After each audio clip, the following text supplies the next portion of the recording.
Bonjour à tous. Merci de vous être rendu disponible aujourd'hui. Donc, je vous remercie tous.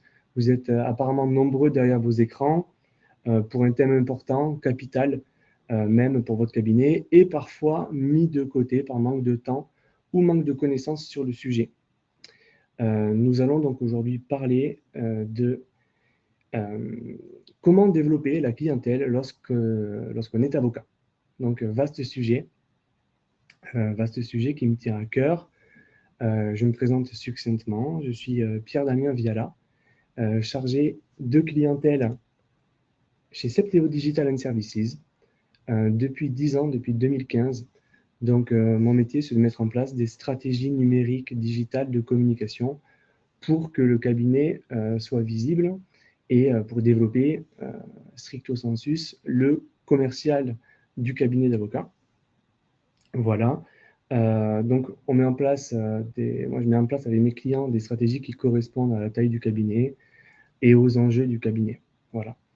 On accueille aujourd'hui dans ce webinaire, et encore une fois, je te remercie d'être présente ici, Maître Moré Lefebvre, avocate au barreau de Béziers. Est-ce que, Elisabeth, est-ce que vous pouvez vous présenter succinctement?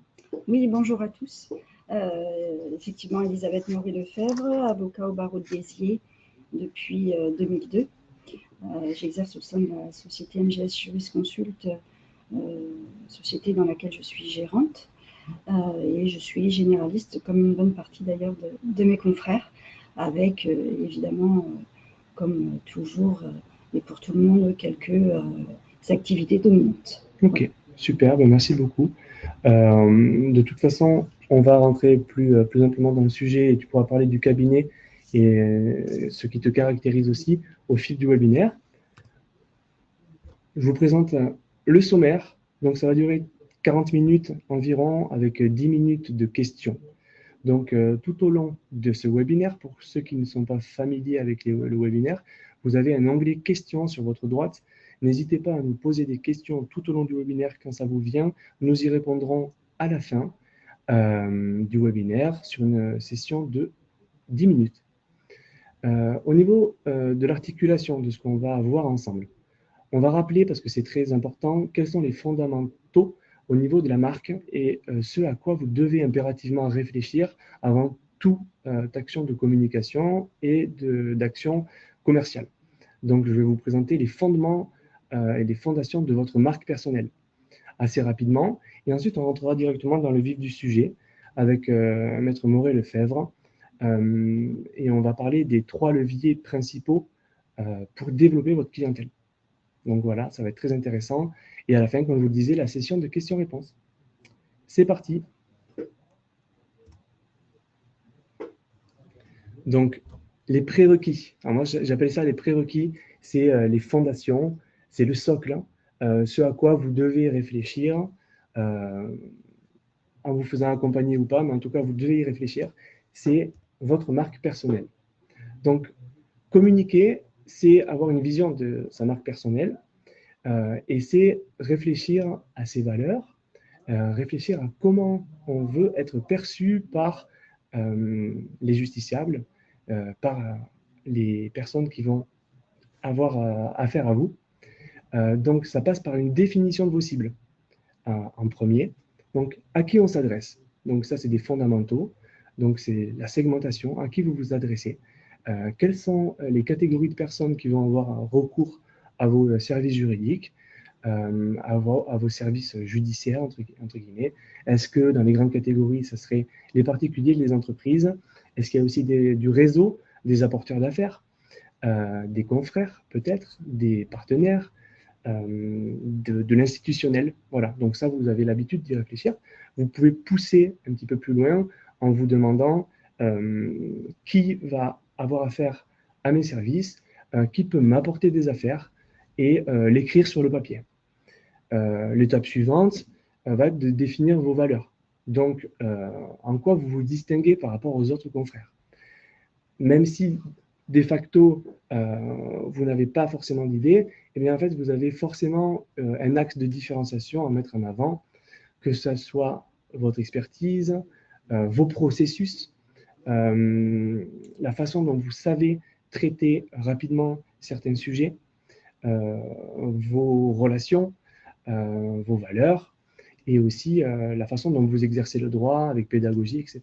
Donc tout ça peut paraître pas forcément très important, mais en fait ça l'est, et ça va vous permettre vraiment d'avoir une ligne directrice, un fil conducteur, un fil d'Ariane tout au long de vos stratégies de communication. Voilà. Ensuite, on peut rentrer dans le détail en affinant tout ça, en donnant la tessiture, en donnant le ton au message. Et alors là, c'est plutôt un axe de communication, un positionnement. On va réfléchir au message, au ton du message, au côté disruptif ou plutôt clair, selon les matières. Hein. Toujours pareil, on va rentrer dans le détail plus tard, mais on ne va pas communiquer de la même façon quand on est sur une niche fiscale, par exemple, ou lorsque l'on est sur plutôt comme toi sur des problématiques plus généralistes. Voilà. Donc en tout cas, se focaliser sur qui on est, qui sont nos clients et comment communiquer auprès d'eux, c'est un petit préalable. Rentrons dans le vif du sujet. Donc, on va parler des leviers pour développer sa clientèle. Donc, Elisabeth, quelle a été la première action mise en place par le cabinet, début 2019, si je ne me trompe pas, pour développer votre clientèle? Oui, alors moi, c'est vrai que je ne suis pas de la génération d'Internet et autres. Donc, au tout début, c'était forcément le bouche à oreille. À partir d'un certain moment, vous vous rendez compte que ce n'est pas forcément suffisant en fonction de ce que vous voulez aussi apporter pour votre cabinet. Et que en plus, la nouvelle génération, Internet, c'est dans leur ADN. La manière des gens de rechercher sur Internet un avocat, ça évolue aussi. C'est pourquoi, effectivement, à partir de 2019, j'ai considéré que c'était quand même important de créer un site. Site, entre guillemets, au départ, suffisamment basique, en tout cas pour me faire connaître. Et puis, par la suite, pour finalement améliorer les résultats sur Internet, de faire en sorte d'améliorer le contenu pour que le référencement se fasse d'une meilleure manière. Et améliorer le contenu, c'est le contenu de mon site, bien évidemment, avec la création de pages spécifiques sur les activités dominantes que j'avais et que je voulais aussi développer. Donc ça a été dans un deuxième temps. Et par la suite et dans un troisième temps, bon, évidemment, je n'étais pas la seule à réfléchir à ça, mais on m'a dit, pourquoi tu n'utiliserais pas Google Ads pour donner encore un coup de boost à ton site. J'ai demandé, mais c'est quoi Google Ads? Et en définitive, effectivement, alors on paye une prestation, mais cette prestation permet en fait d'apparaître quand il y a une recherche dans les premiers résultats. Et effectivement, j'ai fait un test sur quelques mois et il s'est avéré que ça a été concluant. C'est pour ça que j'ai continué justement à me faire référencer en priorité, en tout cas par ce biais. Parce qu'il y a 172 avocats sur le Roi de Béziers environ. Oui, 172, je n'ai plus le chiffre exact, mais oui, on est pas loin de 180, je crois, avec ceux qui font plus d'activités juridiques. Ok. Donc oui, c'est vrai que c'est un barreau à taille, entre guillemets, humaine, tout à fait. Mais de toute façon, 172 avocats pour 80 000 habitants, effectivement... Il faut savoir se démarquer, en fait. Ça. Voilà. Ok, super. Donc, par rapport à ces premières actions, une fois que tu as mis ça en place, ça a suffi, ou une fois en ligne, tu as pu, une fois le site en ligne, tu as dû mettre en place d'autres actions Donc là, le site en ligne, le contenu, la campagne Google Ads. Et ensuite, tu as fait quoi? Alors ensuite, ben, évidemment, comme ça portait ses fruits, il y a plus d'appels téléphoniques. Il faut savoir que moi, je n'ai pas de secrétariat physique et que la majorité du temps, soit c'est moi qui réponds, soit ben, c'est la messagerie et je demande de laisser un message et je rappelle par la suite. En tant qu'avocat, ben, on n'est pas forcément toujours disponible.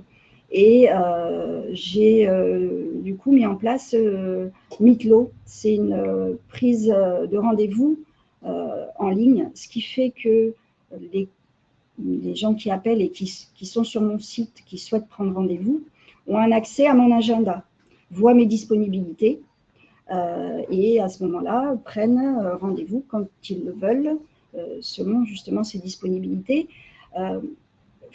C'est un outil qui est pour moi maintenant indispensable parce que c'est vrai que souvent les gens font leurs recherches soit tard le soir, soit même le week-end, le dimanche, et c'est assez fréquent que quand je regarde ma messagerie, puisqu'on est averti par messagerie, qu'il y ait quelqu'un qui ait fixé un rendez-vous et qui l'ait fait un dimanche en pleine journée. Évidemment, s'il avait appelé à ce moment-là au cabinet, personne n'aurait répondu. Ça facilite, on va dire, la relation de prise de rendez-vous. Alors, ce n'est pas exclu, qu'évidemment, ils préfèrent appeler, mais c'est vrai que c'est une facilité pour tout le monde. Ok, super. Ben, on va rentrer dans le détail de tout ce que tu as dit. C'est intéressant de balayer en premier l'intégralité de ta stratégie. C'est ta stratégie, c'est adapté à ton cabinet. C'est duplicable, effectivement, selon le type de cabinet, mais déjà, c'est ta stratégie. Je partage avec vous une étude du CNB qui date de 2022 et on va pouvoir s'appuyer dessus pour entrer dans le détail.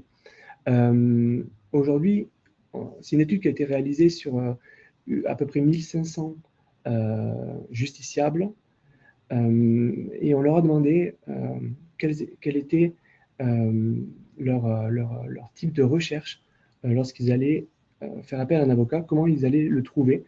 Donc on a vu, c'est ce que tu as dit, que le bouche à oreille restait la première source pour trouver un avocat. Donc la première source d'acquisition reste pour vous le bouche à oreille. Mais lorsqu'on ajoute le chiffre de clients qui viennent dans un cabinet, qui trouvent un cabinet de par leur recherche Internet, 20% aux personnes qui recherchent un cabinet d'avocat sur les réseaux sociaux, 5%. Et bien en fait, on s'aperçoit qu'on est au même niveau, à peu près 50-50 que le bouche à oreille.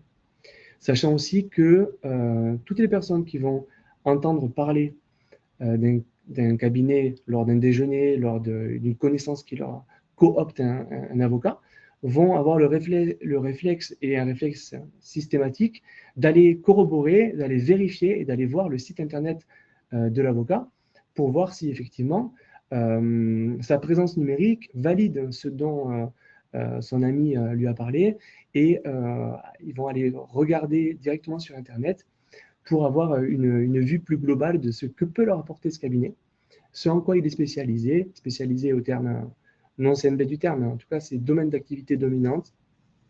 Et donc c'est un chiffre très intéressant.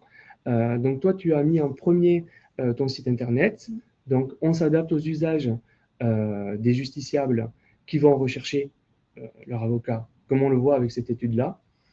On a des verbatim à côté que le CNB a recueillis.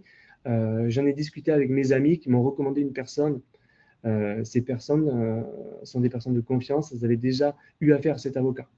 Et derrière, on corrobore ou on passe directement par Internet. J'ai navigué sur Internet, sur Google, et ils ont trouvé leur avocat par cet intermédiaire-là.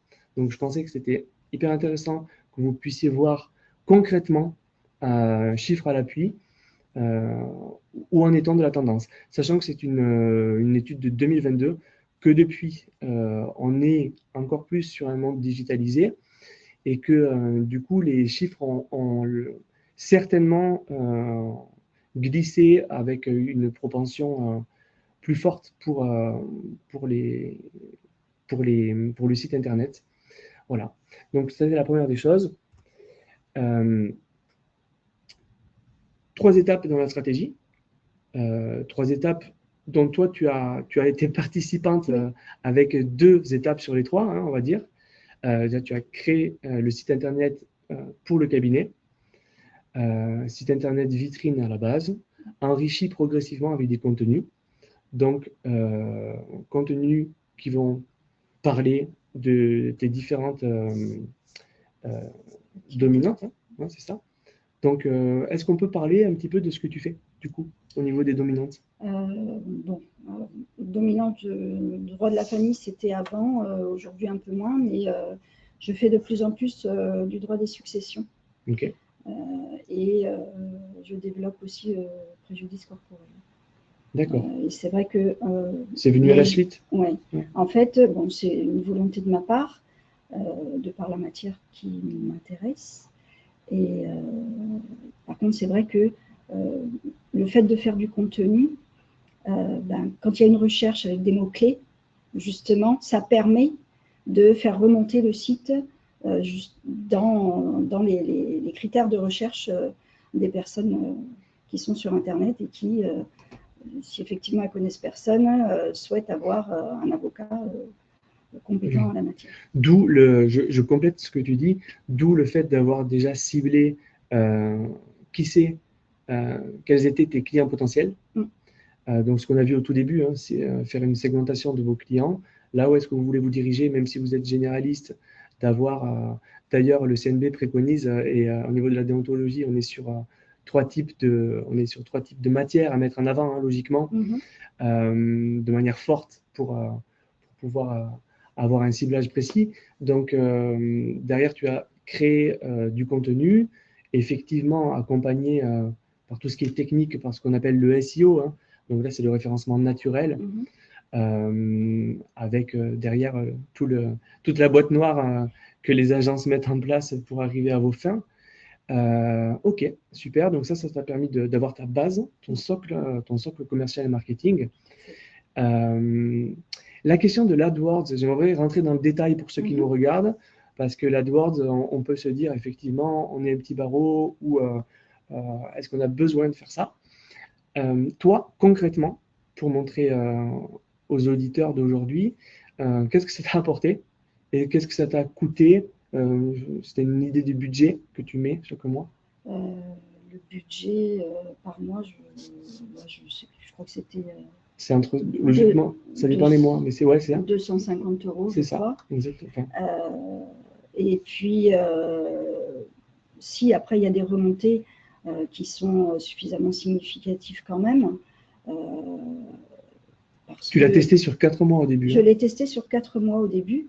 J'ai continué parce qu'effectivement, moi j'ai vu la différence alors, en nombre de contacts qui se transforment ou pas après en dossier concret, mais déjà, un contact peut vous générer une consultation parce que les gens ont besoin d'être orientés, d'être renseignés, parce qu'ils ne savent pas du tout s'ils ont la possibilité de faire quelque chose ou pas. Et donc, en fonction de la consultation, soit effectivement on ouvre un dossier parce qu'il y a matière à procédure, soit on s'arrête à la simple consultation. Mais qui dit consultation, il a eu sa réponse, peut amener par la suite à retrouver ce client parce que voilà, on lui a donné un conseil qui lui a convenu. Et s'il a une difficulté ultérieurement, il peut revenir. Et c'est ça qui est intéressant aussi dans ce qu'on disait tout à l'heure, avec l'apport du bouche à oreille et l'apport du site internet par rapport au bouche à oreille, c'est que ces clients-là qui viennent par ton site ou par les Google Ads, est-ce que tu penses que c'est des clients que tu aurais eu dans ton réseau de base? Non, pas forcément. Pas forcément, parce que j'ai pu avoir des personnes qui n'étaient même pas du périmètre dans lequel j'exerce. J'ai des clients aujourd'hui qui viennent de départements limitrophes. Ouais. Et au niveau de moi, ce que j'entends beaucoup, tu me dis si ça te parle, ce que j'entends beaucoup auprès de confrères, c'est qu'ils ont pu diversifier leur catégorie de population qui venait à eux. Oui, oui, Ouais. tout à fait. Ouais. Au niveau Après, de la famille, notamment, voilà. succession. Effectivement, il peut y avoir ça peut être un facilitateur de clients payants. Ouais, ok. Oui, c'est l'avantage. Ce n'est pas forcément la majorité du temps, mais c'est vrai que moi, j'ai pu constater qu'il y a un changement et la balance penche maintenant plus vers les clients payants que vers les clients à l'aide juridictionnelle. Et on sait que aujourd'hui, si on veut essayer de tirer son épingle du jeu aussi, ça compte. Oui, c'est ça l'enjeu aussi, c'est de diversifier ses sources d'acquisition. Et vous n'aurez jamais la même typologie de clients qui viennent par l'AdWords, par le référencement naturel, par les réseaux sociaux. On en parlera après. Bon, toi, c'est un peu différent, mais sur cette stratégie-là aussi. Ça va être aussi un moyen de vous diversifier dans votre apport de clientèle, de mettre un proverbe français de ne pas mettre tous les œufs dans le même panier, mais en fait, c'est aussi ça qu'on fait en communication et c'est ce que vous devez faire pour diminuer les risques aussi hein, et d'être moins dépendant à un système ou à un autre système.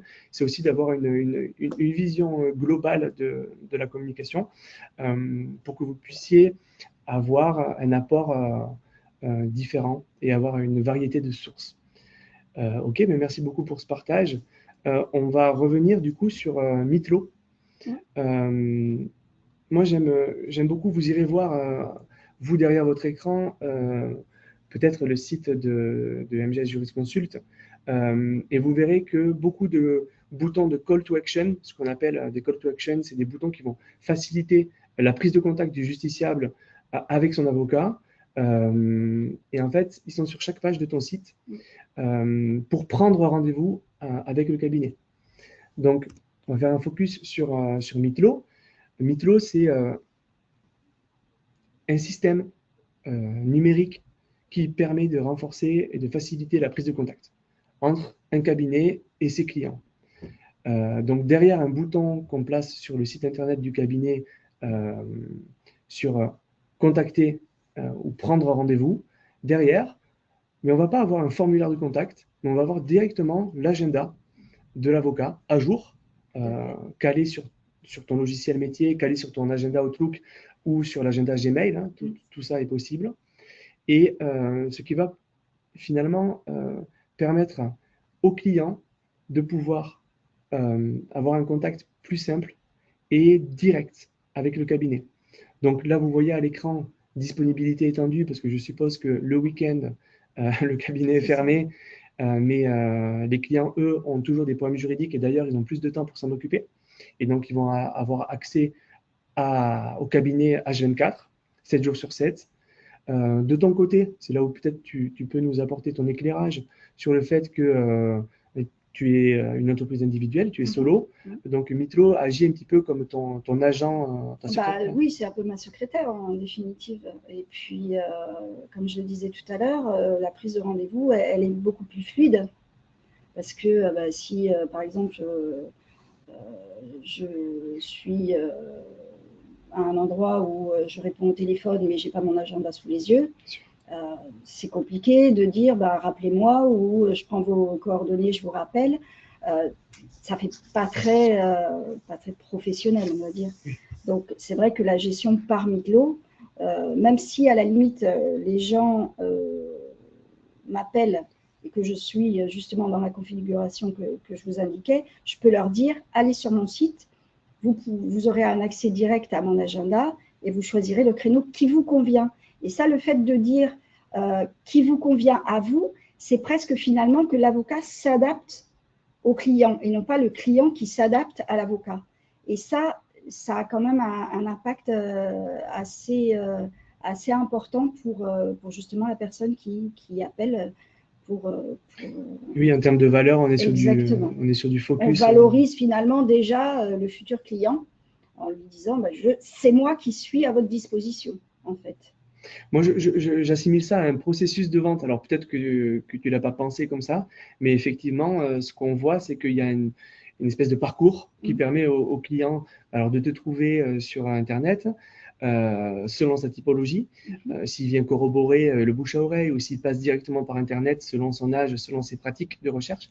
Ensuite, de pouvoir aussi te trouver sur des domaines plus concurrentiels où il y a peut-être plus d'avocats sur Béziers grâce à Google Ads. Et ensuite, de renforcer la proximité en proposant ton agenda et voilà, de simplifier tout ça. C'est ça. Aujourd'hui, on va être sur de la recherche de simplification, de prise de contact, et ce qui va vous différencier par rapport à d'autres cabinets qui ne le font pas. Et au global, ça enrichit la communication globale et ça permet d'être plus performant. Donc, Meetlo ou d'autres solutions, des solutions en tout cas qui vous donnent de la proximité, ça sera toujours un axe différenciateur et ça participera pleinement à votre stratégie commerciale et de visibilité. Sans parler des actions, des effets de bord, ce que l'on appelle, puisque lorsque tu demandes à un justiciable d'aller directement sur ton site pour prendre rendez-vous, en fait, ça va générer également une visite de ton site. Donc, globalement, on a un cercle vertueux de centraliser les actions vers le site Internet. Voilà. Ça, c'est pour rentrer un petit peu dans la technique.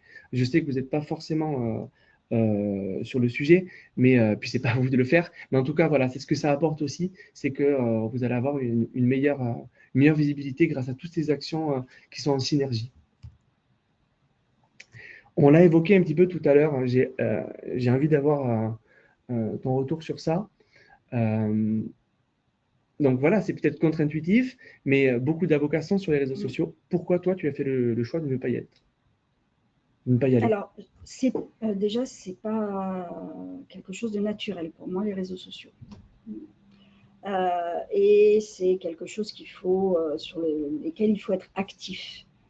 Moi, déjà, donc, c'est pas mon truc. Et s'il faut y être quasi en permanence, c'est pas bien ce que je vais dire, mais j'ai autre chose à faire. Donc, manque de temps, clairement. Voilà. Si on le faisait pour moi, pourquoi pas. Mais moi, le faire de moi-même, je sais que je ne m'y attellerai pas. Je veux bien ouvrir tous les réseaux possibles et imaginables, mais je ne pourrais pas faire un contenu systématiquement et continuellement. Ouais. Et derrière, par rapport à ta cible, est-ce que c'est un choix stratégique aussi, en te disant, je ne vais pas forcément… Alors, c'est vrai que la clientèle qui passe par les réseaux sociaux, pour moi, c'est peut-être une erreur de jugement de ma part, mais je pense que ce n'est pas la clientèle que moi je recherche. C'est pas péjoratif ce que je vais dire, mais le réseau social, c'est peut-être plus… comment dire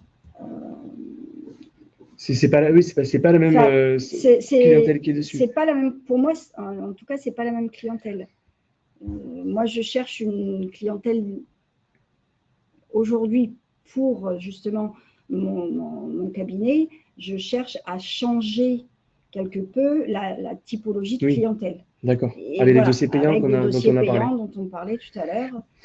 Voilà. Et en fait, vous allez avoir effectivement, ça c'est une première réflexion. Toujours pareil, hein, grâce au ciblage qu'on a fait au début sur ses envies et son choix stratégique de développement cabinet, on va pouvoir identifier un certain type de clientèle.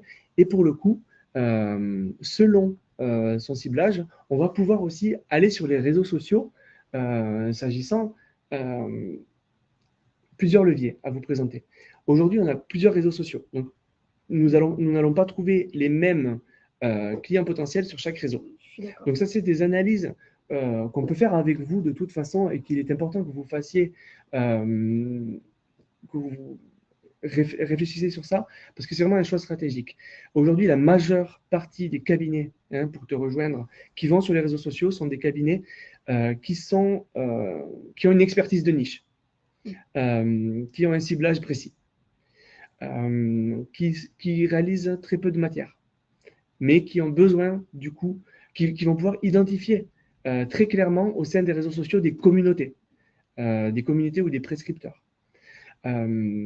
Et grâce à ça, ça va être un choix intéressant d'aller sur les réseaux. Au niveau du ciblage généraliste, c'est sûr que on va choisir les réseaux sociaux plus pour parler des valeurs, pour mettre en avant les valeurs du cabinet, etc. LinkedIn, pour des éléments de contexte, c'est le réseau, si vous devez en choisir qu'un seul, ce serait celui-ci, c'est le réseau B2B, donc business to business par excellence, où en fait, on va pouvoir travailler son réseau, comme on le ferait, on va en parler plus tard, sur du réseau traditionnel. On va pouvoir travailler les prescripteurs, les clients professionnels, les institutionnels. Et ça, c'est éprouvé. Aujourd'hui, les utilisateurs de LinkedIn sont des entreprises. Donc, se positionner sur LinkedIn selon votre typologie de clientèle va être très intéressant.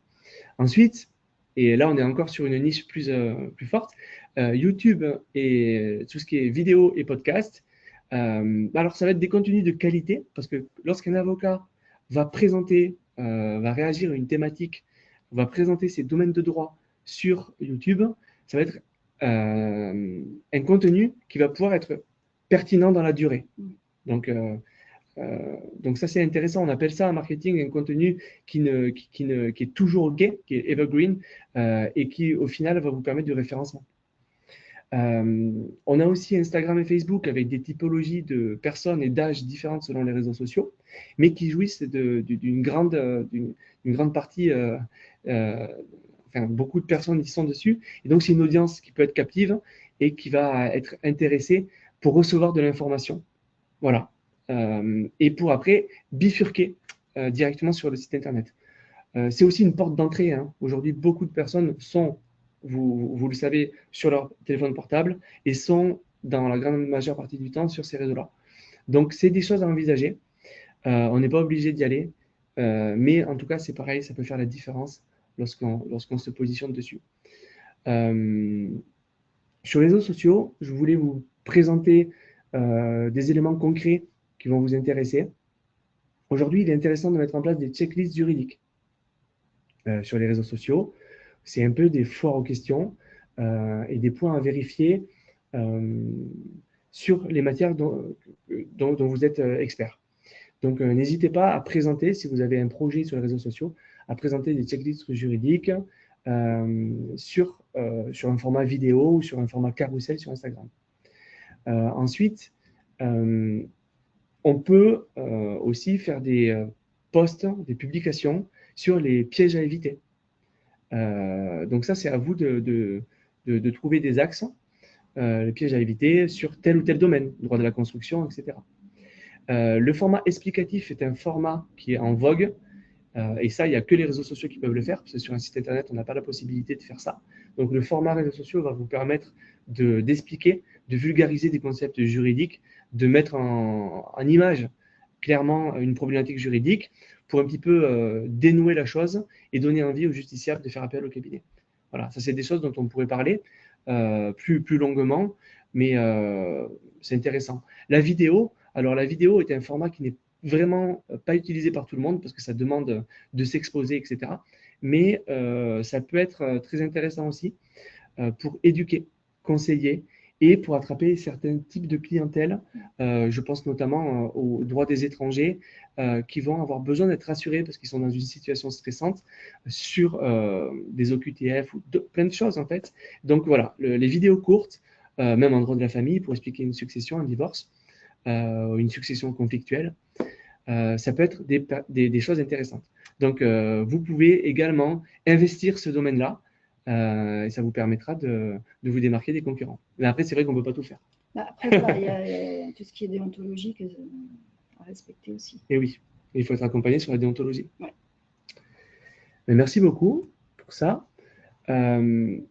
Toi, tu as plutôt choisi donc pour information, tu as une page Facebook, mais elle est simplement là pour prendre la place et pour éviter qu'il y ait d'autres personnes qui communiquent en ton nom. Tout à fait. Voilà. Donc ça aussi, même si vous n'allez pas directement sur les réseaux sociaux de manière proactive, créez-les de façon professionnelle pour que quand on vous cherche, vous soyez aussi présent et pour éviter ce vide numérique ou que un homonyme prenne la place et quand on vous recherche, que vous apparaissiez au moins. Okay.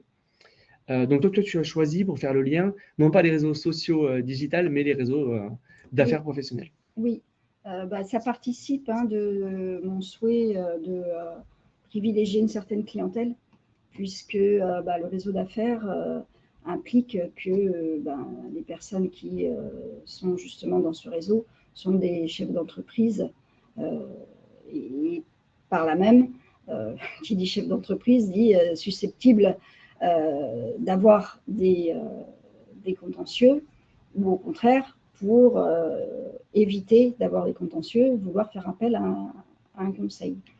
Donc, moi, ma dynamique, ça a été justement celle-là, d'essayer de leur expliquer qu'on peut tenter d'anticiper en amont toute problématique qui pourrait intervenir, tout en sachant bien évidemment que on ne peut pas à 100% garantir qu'un client insatisfait ne fera pas de procédure, mais anticiper autant que faire se peut. Et donc, je pense que ce moyen d'utiliser le réseau d'affaires est un levier qui est important.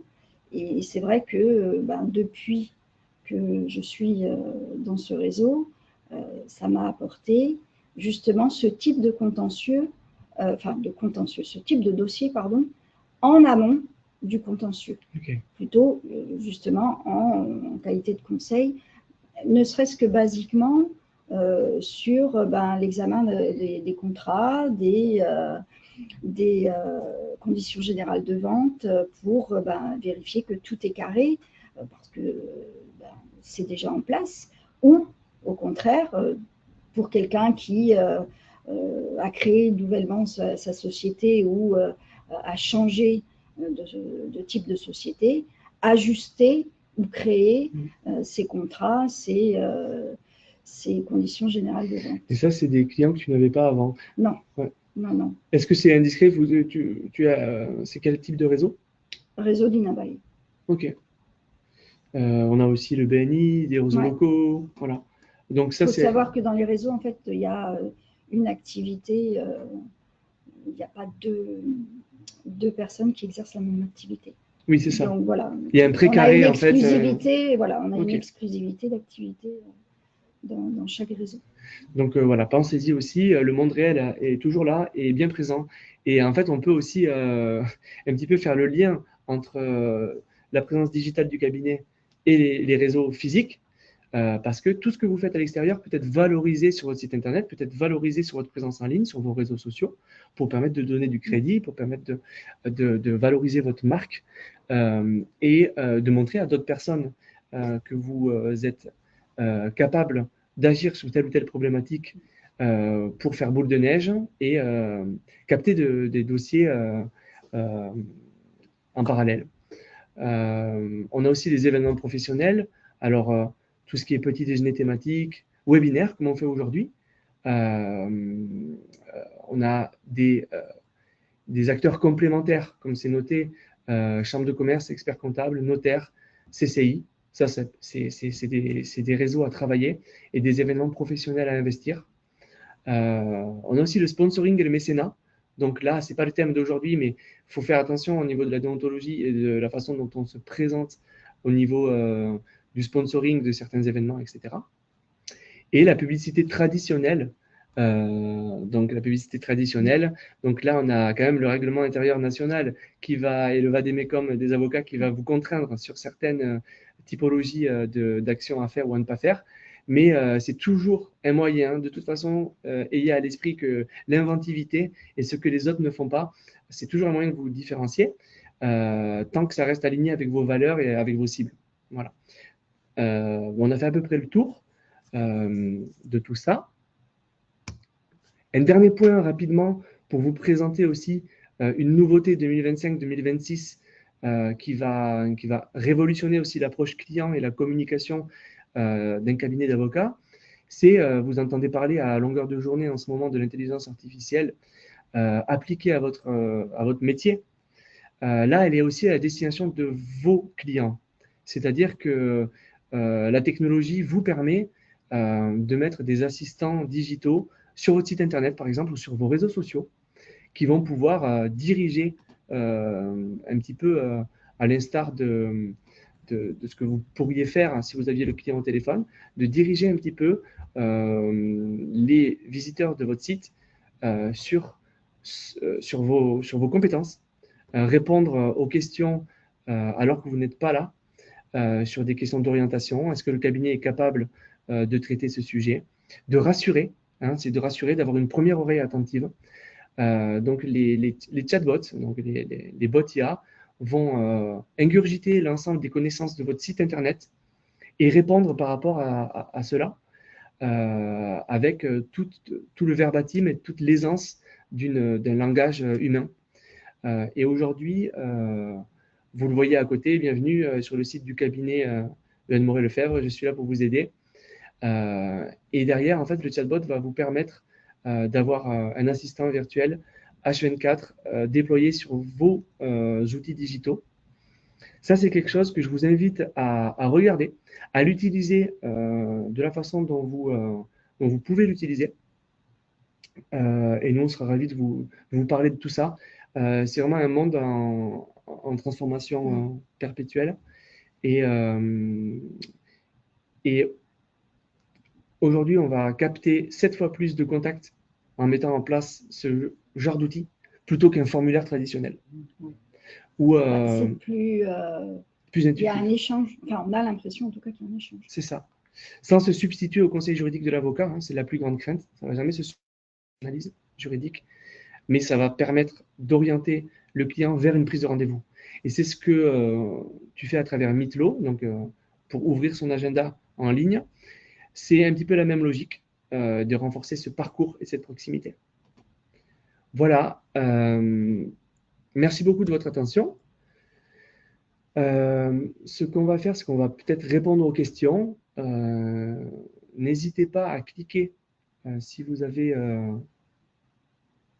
besoin, si vous avez des projets, de cliquer sur le sondage pour être contacté. Les questions. Donc, on va regarder ça. Je vous laisse le temps, hein, parce que on a encore un peu de temps de répondre aux questions. Je vois que ça monte. Ok, on a des questions. Ok, je laisse un petit peu monter la jauge avant d'y aller. Merci en tout cas, Elisabeth, pour ce partage.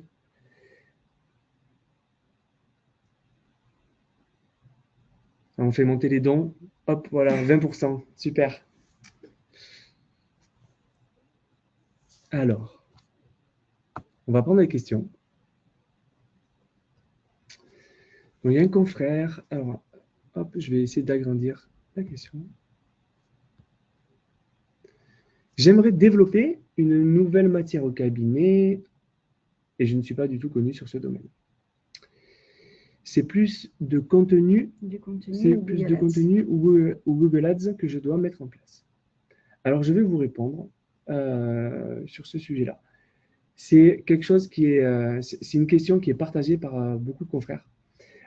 Est-ce que je dois attendre d'être une sommité en la matière? Est-ce que je dois attendre d'avoir toutes mes certifications avant de communiquer? Ou est-ce que je dois, comment communiquer et avec quels moyens dois-je communiquer sur une matière sur laquelle je ne suis pas connu? Alors, deux choses. Je vais vous dire les deux. Hein. Google Ads va vous permettre de très rapidement être positionné sur cette matière parce que ça fait remonter votre site internet de façon mécanique par un système d'enchères. Donc, si vous souhaitez rapidement prendre des dossiers sur une nouvelle matière ou un nouveau collaborateur que vous intégrez au cabinet sur du droit du préjudice corporel et le cabinet n'était pas positionné sur cette matière, oui, faites du Google Ads pour avoir une réactivité des contacts et pour voir votre site rapidement remonter. Ensuite, le contenu va vous aider aussi. Donc, je réponds à la question. Le contenu va vous aider également puisqu'il va montrer votre expertise, va corroborer en fait votre savoir-faire. Puisque vous allez, avec le contenu, donner des éléments de réponse et montrer que le cabinet est spécialisé, en tout cas est compétent en la matière. Donc, les deux. Le plus urgent pour vous, si vous voulez avoir rapidement des contacts, c'est le Google Ads. Et sinon, en parallèle, du contenu, toujours le contenu est roi. Le content is king en anglais. Alors, deuxième question. Google Ads est-il conforme à la déontologie? Oui, tout à fait. Il est conforme à vos règles de déontologie. Le CNB autorise totalement à mettre en place des campagnes Google Ads. Ensuite, j'aimerais développer une nouvelle matière. Non, ça, on l'a eu. J'aurais besoin de quelqu'un qui m'aide à faire mon audit pour mon site internet. Oui, alors nous, chez Stepteo Digital, est-ce que vous proposez cette prestation? Oui, chez Stepteo Digital and Services, effectivement, on propose de vous analyser avec des outils assez précis et notre expertise, d'analyser l'existant de votre communication pour vous dégager des pistes d'amélioration, des pistes de progrès et vous proposer des plans d'action que vous mettez en place ou pas, mais vous repartez avec un document qui vous permet de mieux vous positionner sur ce qui est possible de faire à moyen terme, court terme. Ouais, effectivement, c'est quelque chose, enfin, pour moi en tout cas, qui a été bénéfique parce que au moins on a une bonne analyse de la situation. Après, il y a des propositions, on accepte certaines, enfin, on n'est pas obligé d'accepter tout, mais on a au moins effectivement les pistes qui peuvent être développées. À nous après de faire le choix. Et oui, l'audit est gratuit. J'ai un message dans le chat. Donc oui, l'audit est gratuit. Avant-dernière question, et après on est timé, donc après on laissera la parole, enfin on vous libérera à vos occupations. Est-ce que Mitlo est compatible avec des agendas, notamment avec le logiciel Adaps? Tac, tac, tac, tac. Car j'ai la même application, mais sur Wix, et pour l'instant, ce n'est pas compatible. Voilà, donc en fait, oui, nous, on a Mitlo, donc c'est le système de prise de rendez-vous en ligne qui est compatible avec Cecib Neo, logiciel du groupe Septéo Avocat. C'est aussi compatible avec Outlook et Google Agenda. Donc en fait, on a des connecteurs. Moi, j'ai des clients Adaps qui utilisent avec Adaps Outlook. Et en fait, en connectant Outlook, ça va automatiquement remonter sur votre agenda. Mais directement en natif sur Adaps, non, il n'y a pas une compatibilité native avec le logiciel Adaps. Mais il y a des moyens technologiques. Demandez-nous, on saura vous répondre. Il y a des moyens de lier les deux dans tous les cas. Voilà. Et je crois que c'est terminé. Oui. Je crois que c'est terminé. Merci infiniment pour votre... Merci Elisabeth. Merci à vous de m'avoir invité. Et merci à tous pour votre présence et d'être aussi nombreux. À bientôt. Merci, au revoir.